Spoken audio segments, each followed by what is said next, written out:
স্থাপন করা হলো। আবার বলুন, অবিলম্বে বিবেচনার জন্য আবার উত্থাপন করুন। হ্যাঁ, অবিলম্বে বিবেচনার জন্য প্রবাসী কল্যাণ ও বৈদেশিক কর্মসংস্থান প্রতিমন্ত্রী নুরুল হককে সংসদে উত্থাপিত আকারে বৈদেশিক কর্মসংস্থান ও অভিবাসী সংশোধন বিল 2026 অবিলম্বে বিবেচনার প্রস্তাব উত্থাপনের জন্য আহ্বান জানাচ্ছি। আমি মোহাম্মদ নুরুল হক, প্রবাসী কল্যাণ ও বৈদেশিক কর্মসংস্থান মন্ত্রণালয়ের প্রতিমন্ত্রী।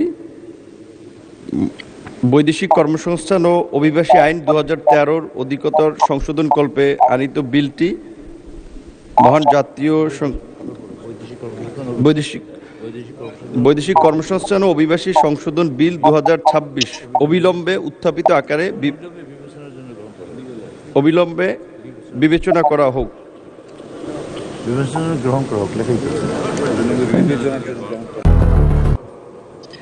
আমি মোহাম্মদ নুরুল হক, প্রবাসী কল্যাণ ও বৈদেশিক কর্মসংস্থান মন্ত্রণালয়ের প্রতিমন্ত্রী।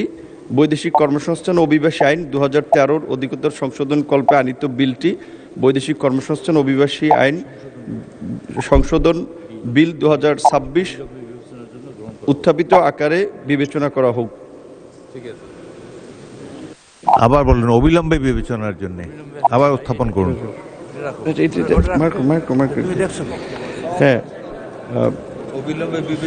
আমি মোহাম্মদ নুরুল হক, প্রবাসী কল্যাণ ও বৈদেশিক কর্মসংস্থান মন্ত্রণালয়ের প্রতিমন্ত্রী।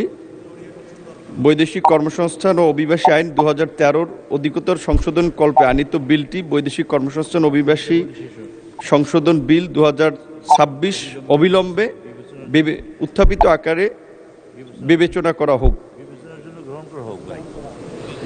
অবিলম্বে বিবেচনার জন্য গ্রহণ করা হোক।